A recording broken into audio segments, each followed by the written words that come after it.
Tekken fans have been going through a ton of whiplash lately. After Season 3's very inflammatory launch, the Tekken devs followed up with a very surprising emergency patch. 3.0.02 gave out nerfs to almost the entire cast, and as a result, this patch was nearly universally well received.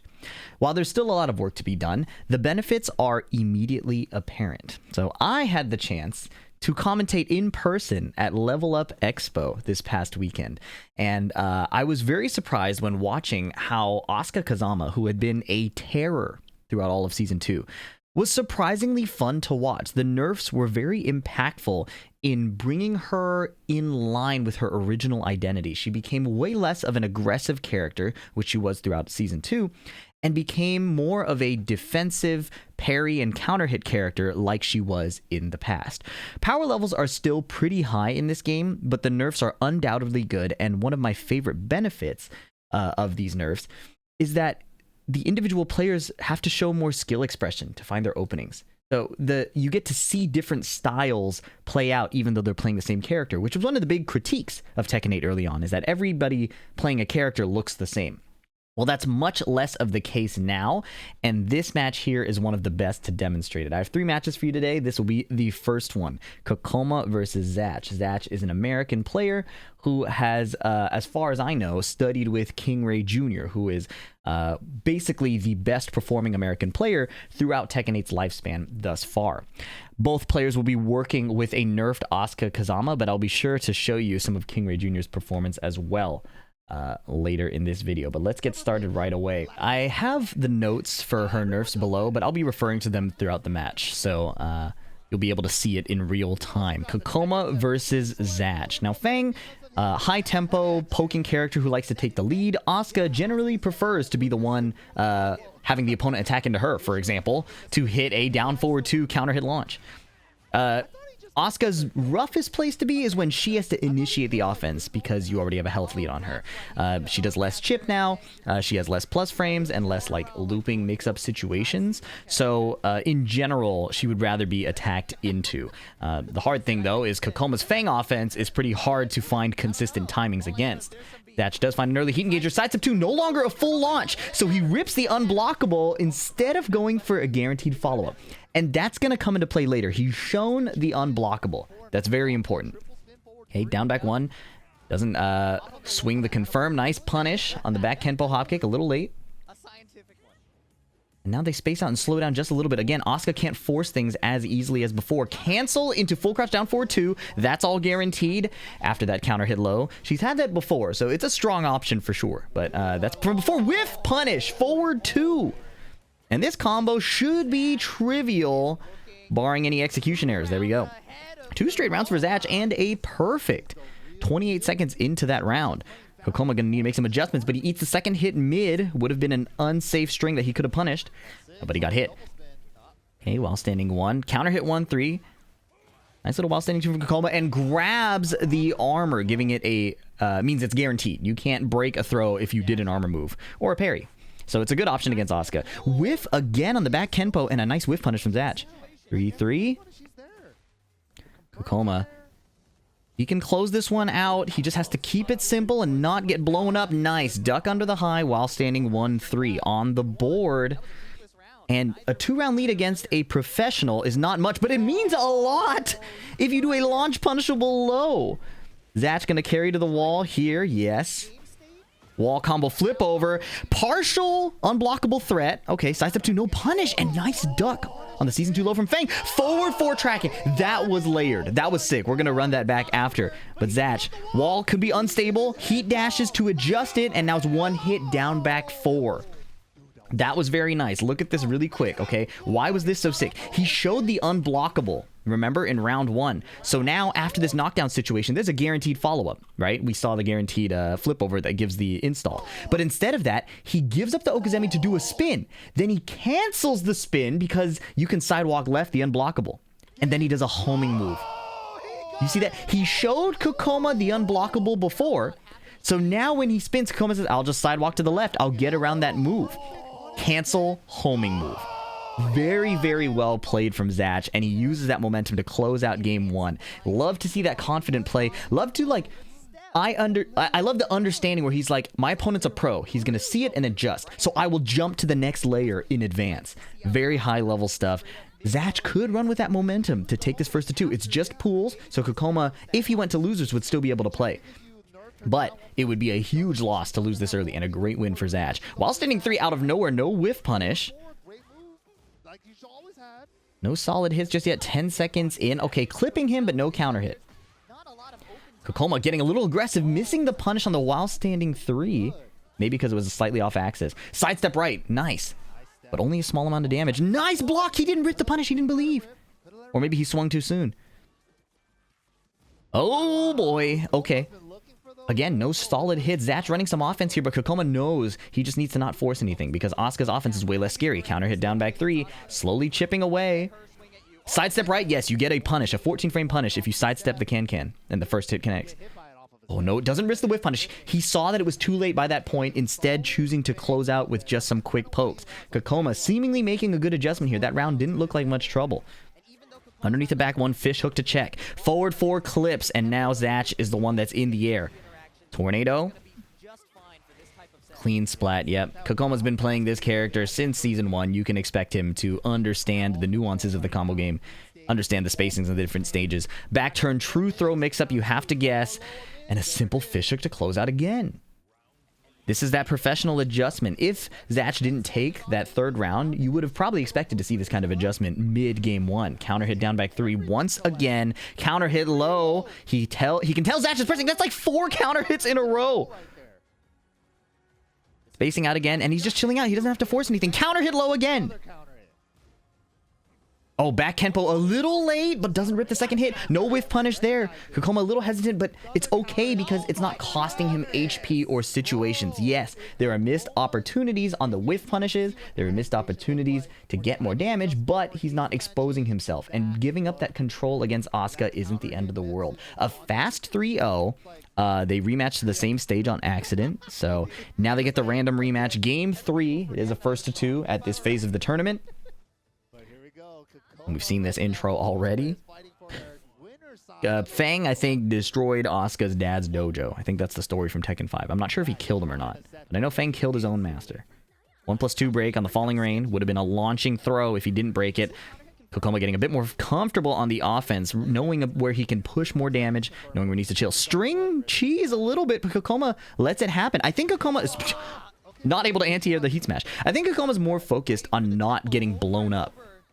Right? He's choosing to give up opportunities, choosing to give up damage for this like high level of safety because the HP lead against Asuka is pretty much where you want to be at all times. I mean, it's where you want to be in like most matchups, but against Asuka specifically, where her offense is much weaker now. Counter hit down forward 1, down 2 is blocked, but it doesn't cost him much. Back Kenpo. Down 4 again. Okay, Zatch is blocking like every low. A whiff into the back Kenpo, and he can run the sweep as like a whiff punish. Very nice. Counter hit confirmed with the string. Very nice. Season 2 low twice. Unlow parryable shoulder. Sidestep right around the standing 4 and he gets a jab. Nice. Oh, cameraman. Hold on now.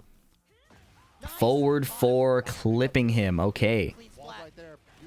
A little bit of a resplat potential there. 1 throw, but it puts Zatch's back to the wall. Down 2, but the armor state was already gone, so no big counter hit reward there. No sidestep right against the fish hook heat extension. Whiff punish shoulder, an accidental jump perhaps, but that could be so costly. Punch parry. Hold on. Hold on now. Down back 1-4. Carry. This is where Asuka shines. Double tailspin, heat burst, tailspin again. No. Down back 4-3. Doesn't take the wall, and now it's suddenly even. Spring kick. Heat smash plus frames. You have to guess. Falling rain is broken again. No fish hook extension. No punish on the 3rd hit. And Zatch makes a comeback. With a bunch of stagger timing, a bunch of delayed string pressure, and not as many just straight up plus frame and chip situations or down 1+2. 3rd hit of the string again successful. Canceling. Hold on. Back Kenpo too late. Kkokkoma hesitated. Fish hook counter hit confirmed. Very nice. 1-3. Cameraman again. Conspiring with the underdog here. Destabilizer wall splat, and he gets to his back so he can get more combo hits. Runs at him, no heat dash. Instead, goes for an unblockable again. Cameraman again. Sidestep 2, but it's not over. Kkokkoma 1-2 jab, sidewalk cleanly. No heat engage until he gets the 1-2 jab. Very nice. All guaranteed there. Gives him a bit more damage. Gives him the full heal that he could have gotten. Wall splat. Does he take the wall? He saves it for another opportunity. Full crouch. Oh, up forward 2 around the can. Kkokkoma getting a comeback of his own. That was looking all Zatch until that 1-2 shoulder to the back turn after the whiffed heat smash. Heat smash tracking also getting nerfed throughout Tekken 8's lifespan. 1-3 interrupt, and Kokkoma's lead is looking nasty here. Half health, all permanent. And Zatch tries to act a little too soon, gets frame trapped off the down back 3, and now it's ugly. Guaranteed follow-up here. Last hit situation, down 4 to kill Kkokkoma. Professional adjustment, but you can tell he was stressed. I actually talked to him. He was very stressed after that match. Very, very nice game. And Zatch, again, showing some really cool plays. I like that he held the punch parry for pretty long, and he showed that cool unblockable he showed the unblockable early, and then he showed a spin cancel near the very end to make Kkokkoma sidewalk. Really, really cool stuff here. And now this is where it's going to be really apparent that the style of Asuka is different across players, because we have Kkokkoma versus KingReyJR, and with the Asuka nerfs, I said this at the start of the video, but with the Asuka nerfs, it's going to become more apparent that these players have different ideas on how to win damage. All right, Kkokkoma will be rocking her usual Alisa, and KingReyJR will be on the Player 4 costume, the Tekken 7 costume for Asuka. Ortiz Farm, first stage. By the way, we'll be putting up the VODs for Level Up where I was commentating. So if you want to see like the in-tournament commentary, definitely check that out. We'll update the description with the links as soon as we have them. But KingReyJR is dealing with some chainsaw pressure right away. Nice whiff punish from Kkokkoma. And she has a humongous lead here. 1-3. Okay, down back 4, going under any potential high offense. Kkokkoma a bit late on the punish there. Okay, a little down jab. KingReyJR has a lot to make up here. And the power crush into the up 4-2, into the balcony break. This is a Kkokkoma round for sure. Yes, so you'll notice already KingRey is not swinging the big haymakers, the running 1+2, going into heat as quickly as possible. He's standing back and looking for opportunities. Alisa's already hard to hit. So KingReyJR is going to have to win a lot of damage through down forward 3. Oh, sorry, down back 3. The low sweep kick. But it's not a high crush. It's just so unlikely for the down 1+2 power low to hit when Alisa's backdash is so good. Nice block on the low. Tries to grab and gets power crushed a little earlier. Then the grab can come out. Tries to whiff punish. Pumps the brakes. And then his grab gets hop kicked. So far, KingRey unable to start anything. Kkokkoma very sharp in this like stick and move style of like poke, move, hit, backdash, and then go into chainsaw, win a bit more damage. And now it's the last hit situation. Homing move into power crush. That homing move is safe, right? But it gives up her turn. So if KingRey wanted to start a comeback, it would have been there. So Kkokkoma rips the mid power crush to shut it down.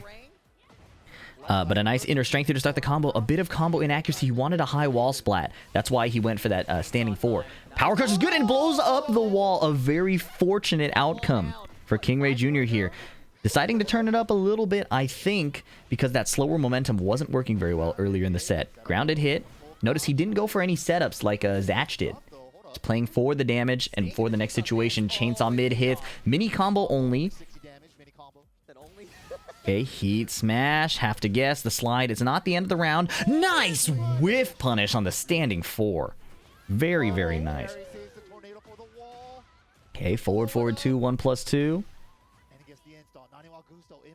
Okay, back it up, back it up. Oh, whiff slide, but he was too late to punish. Forward 2 going underneath. Going underneath. Okay.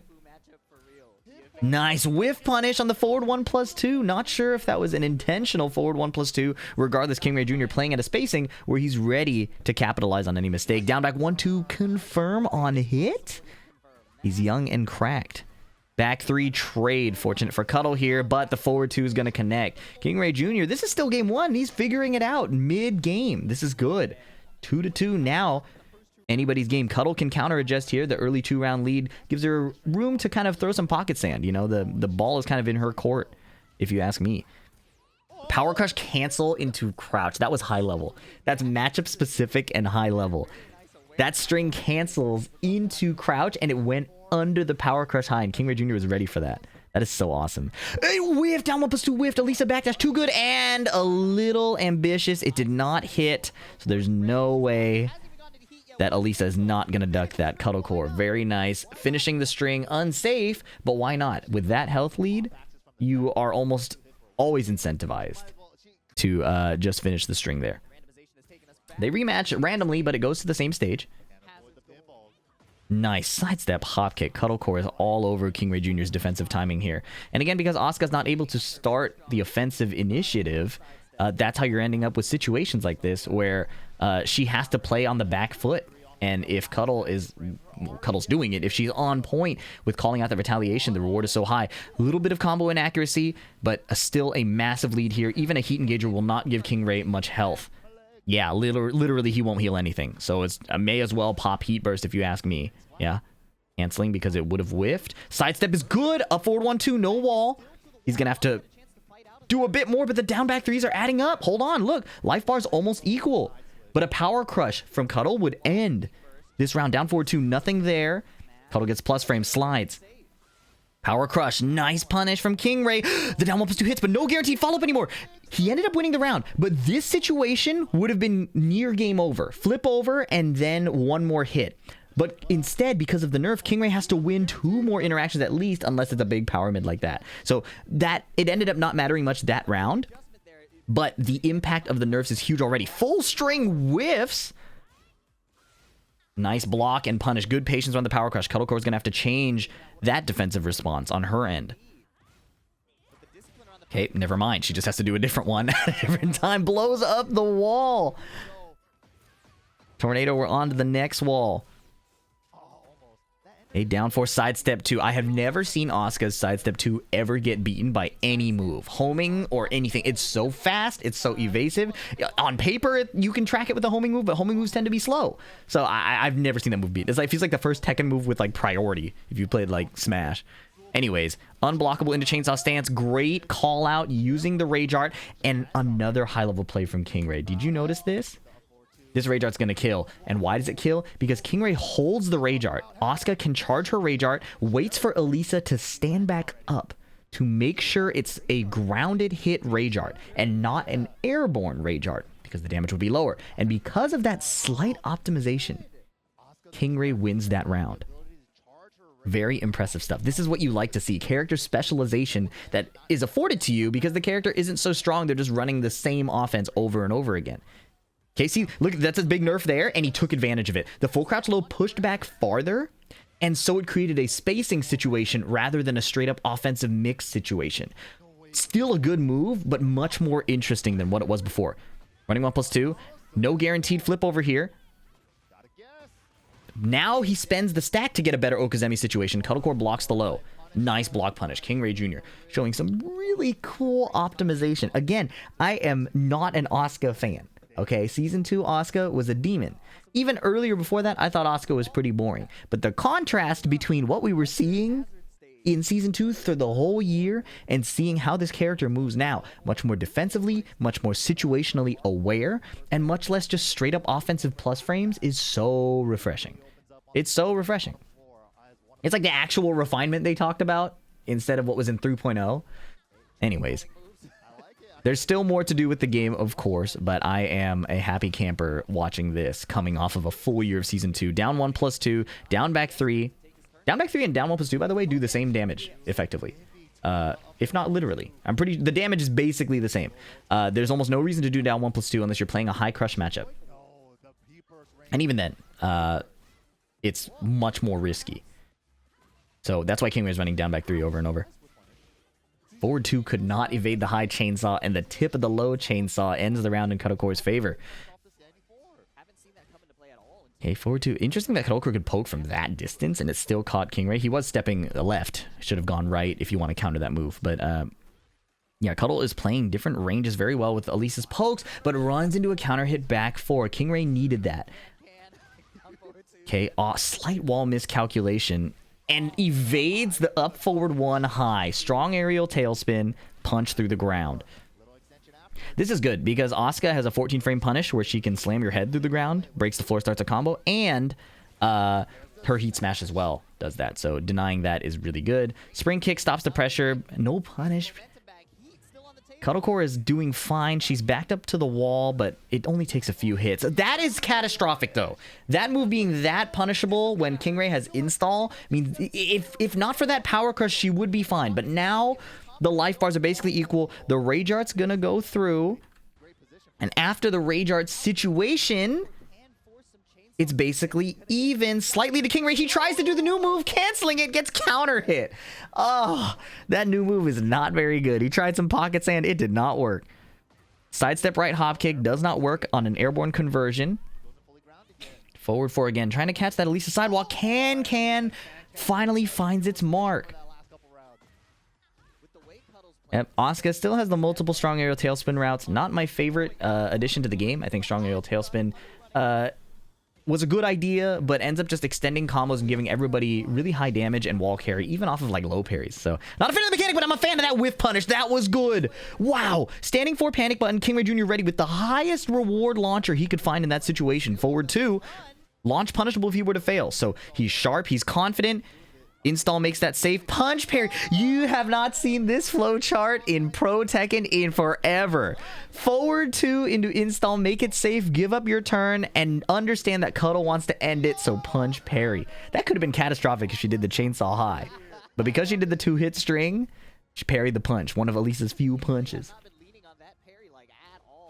Up 4-3, up. Standing 4. Nice float conversion from KingRey. His situational awareness and his combo strength are his like best stats, in addition to his good reactions and like string defense. Nice. He's a lab rat for sure, guaranteed. 1-1 goes into forward 2 after. Could have evaded a high. I think that was the logic there. Like if they jab challenge, you can go under it. Nice side to bright. Oh, but wasn't ready to launch a move that put Alisa in crouch after. Would have had to be a hop kick or something, or while standing 3. No, but Cuddle doesn't launch it. Lucky for KingRey. Sidestep right around the down jab. Forward 2-1. Counter hit slide right at the tip. I don't even know what he did. But Cuddle closes it out against KingReyJR. And you'll notice that whole set, KingRey is not running the huge plus frames. Running 1+2, down 1+2 into looping Okazemi, or the full crouch charge mid. We only saw like one of those. So the impact of this is huge. The impact of these changes is so big. And Sidestep 2 not being a heat dash launcher, also huge. And now we have the last set of the day. This is top 8 losers. After Kkokkoma sends KingRey to the losers bracket, he fights his way back into top 8, where he runs into Avery, Run It Black. Excuse me, I am so thirsty. The desert, commentating in the desert, I realized how I don't drink enough water. That's the first time I saw that today too. I'm trying to rectify that now. In any case, here's another exciting match. Jin Kazama, a character who is... They nerf him, they buff him, he's going back and forth. Jin mains will complain, but I think on paper, Asuka has gotten the shorter end of the stick for sure. What's interesting is Avery is more of a character, or a player who prefers to use his movement. He's an old school player in that sense. He doesn't like running a bunch of the Jin stuff. So both of these players may look like they're doing a lot of nothing, but we'll see what happens. Oh, forward 2, not close enough to the wall to confirm. Also, I'm sorry about this little banner up here. I can't remove that. That was in the stream when I was remote streaming, because I was on site doing commentary. Sidestep 2. Okay, standing 4. Forward 1+2. Counter hit launches still, which is a bit more fair. I think the normal hit launch was the dumb part, for sure. Eat smash. Okay, strong start for KingRey. Punch parry and Avery with the duck and launch. You love to see that, right? The punch parry animation is telegraphed. So if you're paying attention, you can get underneath it. And Avery is sharp. His strong point is his reactions, his execution. He just needs to adjust to that Tekken 8 meta a little more, which based on this turn was looking pretty good. Gets the back, doesn't get a great punish though. Sidestep block against the forward 4 is nice. Whiff punish in the down 1+2. Simple backdash, hook fist, whiff punish. Safest combo possible. Avery smiling and emoting, talking to KingReyJR, executing that like old head strat of trying to get in the head of your opponent. You know, he's not saying anything mean. It's not against the rules. Down one. Uh-oh, wall splat. Yeah, KingRey's like, keep it down, will you, old man? Flip over Okazemi. Forward one. Big chip, and at the wall, the pushback is less of a liability, so he's able to win this chip situation off of the advantage he's had at the wall. But Wavu, axe kick. Wavu again. Avery, you see a lot more wave dash movement out of him compared to other Jin mains, though not many remain. Wall splat is very good here, and KingReyJR is going to peel him off the wall. He's going to heat dash to realign. He's going to spin him. He's going to miss the killing blow. KingReyJR, he hit that earlier in the tournament, and a 1-3. Avery did not low parry that. Avery did not low parry. To be fair, Asuka has 1-1, so there's like a bit of a mix-up there. I'm not sure if it's fuzzyable. I'm not sure if a sharper reacting player can deal with that. But in the tournament clutch, 1-3 and 1-1 to end the round is pretty valid, if you ask me. Works against some of the best players in the world. Okay, forward 4. Nice. Tip range down 1+2 after connecting with the forward 1. That might be a situation where Asuka can reliably get that. Omen Fist for Jin out of heat does not launch. Does that weird flip over? Nice duck on the down 1+2, bro. Avery combo. FDX combo. Eat burst. Not over. Asuka can just like win off of like 2 opportunities if she gets a good counter hit launch, but the heat is gone now, and as a result the install is gone as well. Season 3.0 change. Even if you're in the install legitimately, you lose it after your heat state ends. Ooh. 7 seconds. 6 seconds. They're battling till the end. Punch parry is blocked, and Avery stays so patient the whole time. And now his intentions are clear. He planned to keep that life lead the entire time. And now, even round count. The new blood versus the old head. Forward 4 normal hit. Plus frames, can catching the delayed timing. Okay, spin. Adjustment. Single hit wall carry. Low splat flip over. KingReyJR in his happy place right now with this positioning, but Jin is in heat. No duck on that punch parry. No whiff punch on that forward 2. Avery trying the new move. Wall splat. Does not wall splat. I lied. It's a heat smash that no longer wall splats. Season 3 thing. Jab interrupt. G clef from Asuka. Counter hit. Confirmed string. Doesn't wall splat with 2-3 and goes for the charge and gets rage arted. Out of nowhere, Avery pulling out a new trick. Defensive rage art. Very, very nice. They didn't have that in Tekken Tag 2. Alright.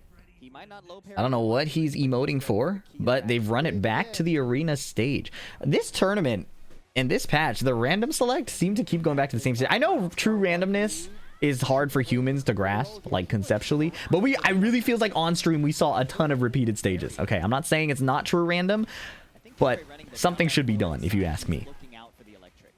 Okay, down 1. We'll crouch down forward 2. Little trade there, saving Avery from a heat engage string or just a 2-hit follow-up. Down forward 1, standing 4. Avery on P1, but he's actually a P2 Mishima on pad, for those who don't know. That doesn't really matter much in this situation where he's in a combo. It mattered for like him throwing electrics and wave dashes. Ooh, counter hit 4. No clean wall splat. DF2 on wake up. Nice challenge. Awkward wall situation. He gets 2 wall hits. He's optimized, bro. He knew. DF1. Avery starts poking and then gets anti-aired from his dive kick while standing 4. Okay. Punch parry after down forward 2 on block. You love to see a classic setup like that. Partial charge unblockable. Okay, forward 2-1. Wall splat. Boom, boom. Spike misses! Season 3, okay, nice salvage with the G-Clip. Season 3 has done some shadow nerfing to hitboxes and hurtboxes. I've seen it a bunch on situations with Steve where I'm really familiar with pushback and block situations and spacing situations, and that is definitely a Season 3 thing. It makes movement better, but it does lead to more inconsistencies at the wall. Wow, block punish misses! It's an interesting thing too, because like older Tekkens, the combo game was pretty hard. Like it was consistent when it was consistent, but a lot of wall conversions were not super reliable. So in some ways, it's kind of a return to that. It does feel a bit jankier in 8 right now because I think it's because we're so used to seeing it work all the time. But I'm not sure. Again, all I know is that hurt boxes and hit boxes do seem to be smaller. Heat smash interrupts. The forward 2 may have gone for a cancel. Doesn't matter. He got smacked. Hook fist late. Down forward 2 would not have punished there. 1, 2. Whiff! Oh, he did not get the whiff punish back 3. Oh, Avery does not want to get counter hit. KingRey Jr. does not want to get hook fisted. Sidestep on the jab. Avery chilling out. Doesn't hold back. That can was not a true launcher, but Avery neutral guarded and got launched by the second hit. He's aware of it. He knows. Just a slight mechanical error in the moment. Taking us to a game 3. Avery is not swapping characters, just swapping stages. 1-to-1, and it's Genmaji Temple, which is basically the same stage as Arena. Basically a little reskin, but it's fine. Change of scenery is nice. Avery running jabs and down 4s. Down 4 on a timing that gets him counter hit launched by a mid. High splat awareness with the up forward 2. Okay. The wall's right there, so KingRey has to be careful about answering these strings or just letting Avery attack his block, because getting wall splat by the Jin is the real nightmare. The poke damage isn't the end of the world. Oh, sidestep. Oh, I thought that was going to wall splat. Horrifying. Sidestep right, heat burst, a micro sidestep right. Avery jab challenging the second hit of the string. Okay, season 3 move for Jin, 2 throw. KingRey Jr. sharp, he's breaking that. Heat smash burns a bunch of KingRey's heat timer, which is nice. And yeah, KingRey didn't get to heat smash. And now he has no install either. Good meter management by Avery Run It Black. Okay, forward, 2, 3, charge, big pushback, but oh, he got an accidental jump? He got an accidental jump, and that cost him. It put him in the air for a combo, but KingRey dropped the combo. No! He giveth and he taketh away. That should have been the end. I get why KingRey went for a longer combo, because he wanted to burn more timer or just straight up kill, but the fact that he messed it up gave Avery that comeback chance, which is so rough, because he really had that opportunity. To be fair, Avery in normal circumstances probably wouldn't have gotten launched there if not for the accidental jump. So spaghetti on all sides. Okay. Forward dash, down back 3, and gets Avery with a down forward 2 trade. Recognizing that you can step forward against Jin is so scary, because the hook fist normal hit launches, right? But I think it's good that he felt the confidence to play with his timing with that forward movement. Avery wave dashing straight into down back 1, 2. Heat smash immediately to frame trap any option. Bunch of attacks. Avery just blocking and gets sidestep 2'd when he tries to hook fist. Interesting seeing when these players are comfortable just like tapping forward versus like keeping everything frame type. Hitbox, hitbox, hitbox versus doing a bunch of movement. Nice block and punish, man. Okay. Wall is close. Back 2-1 is good wall carry there. Omen stance. Single hit hell sweep. So cheap. He doesn't have to do the second hit. Heat smash. Interrupt. No more wall splat, but a hell sweep creates a last hit situation. Hold on. Full string. No duck. No punish. Oh, and a counter hit down 2. It is a scramble. A slight drop in sharpness from KingRey Jr. And Avery has been in these situations gazillions of times. And KingRey Jr. has too. For how young he is, he's played more Tekken than I have. He's been in the scene since like Tag 2, if not before. He's just a, you know, of a like brain developed age. So now we can see all of his skills and experience come into play. Back turn situation, it's really hard to convert off this. Yeah, the heat burst whiffs. And that's pretty standard. Throughout Tekken, like if they face splat the wall, it's pretty rare you get a conversion after. Okay, heat smash challenge again. That's like the third or fourth time where Avery challenges. Wow! The dive kick evaded the forward 2? Oh, that's a nerf. It didn't launch. It would have launched in the previous season. It would have killed. The actual patch came completely into play there. That patch, I don't want to say cost KingRey the tournament, but the muscle memory from before cost him the tournament. Look at this. This is a wild scramble. Forward 2 gets evaded by Jin's dive kick. Wild. And then look at this situation. Forward 4 1+2 would have normal hit launch. And KingRey Jr. is so used to it, he does forward 4. That's the combo conversion. Off of this scramble, KingRey Jr.'s muscle memory for over, like, what, 2 years? Cost him. Look at that whiff, man. So in a clutch situation, you lean on your old muscle memory, go for a combo, it's not there, and then you have to play more situations, try to stay flexible, and Avery just grabs him. Like, what a test of your mental. And Avery did this type of thing last year when he fought John Ding at Level Up Expo. He did Jin's 2-1-4-4, like the fake low sweep. Used to be launch punishable. John Ding tried to launch it, but the patch, Season 2 patch, made it less punishable. So Avery, in 2 Level Up Expos in Las Vegas, has patch note robbed his opponent on the big stage. It's a tough way to lose. KingRey Jr. knows it, but he will be in the lab correcting those mistakes in the future. And yeah, Asuka Kazama surprisingly creating more fun to watch matches. It's no longer her just swinging into your block, chipping you down, punching your legs, charging up the kick. She's sitting there and trying to find a defensive timing, right? And she still does insane combo damage. And she still has really, really cheap parries and things like that. But she has weaknesses that seem fair for having those strengths, where it's really hard for her to hit you. Her low game is really not good anymore. And Avery took advantage of that, especially in this situation where he just stand blocked to create the timeout. Where was this? Was this game 1, I think? Let me hop all the way back here. Yeah, I think it was game 1 where Avery just, yeah, he plays this. Look at this HP lead, right? Again, I'm sorry about that banner. I can't take it off retroactively. But look, Avery stands here 17 seconds. His intention in retrospect is so clear. He's like, how many times are you going to go low against me? I will find a low parry. I will find a hop kick. 2-1 interrupt just to show I'm still, you know, paying attention. And look, he pokes back a little bit, but he's not trying to kill KingRey. He's just trying to stuff the offense. Do you see that? You would not have seen this in Season 1. You would not have seen this in Season 2. When did he start this defensive style? Like 24 seconds. A few pokes in there, a few keep out moves here and there, but not a intention to kill, and that's afforded to him by the weakening of Asuka's offense. You love to see it. You love to see it. Listen, I have been critical of Season 2 for almost the entire year. I was very critical of the 3.0 patch for Season 3, 3.0 patch. But this emergency patch is having good effects already. I hope they keep running with this style of change. I hope they understand that when you nerf characters, you get more expression. And I never thought I would say Asuka Kazama is fun to watch. And maybe it's just the trauma of Season 2 and Season 1. But this current version of the game, I enjoyed watching, and I enjoyed commentating it in person. Thank you for watching. It's hard for me to make tournament commentary when I'm not passionate about the game, but the changes that happened to the latest version with the emergency patch and being able to show up and commentate and kind of reconnect with the in-person fighting game community has relit the spark a bit. So I'm planning more videos. I can't say too much because whenever I say I'm going to do a video, it never comes out. So just know I'm feeling the energy again. I'm really excited to bring more tech and teaching content, and I appreciate your guys' support through this time. I hope they continue making good patches. But until then, I'll catch you in the next one. Peace.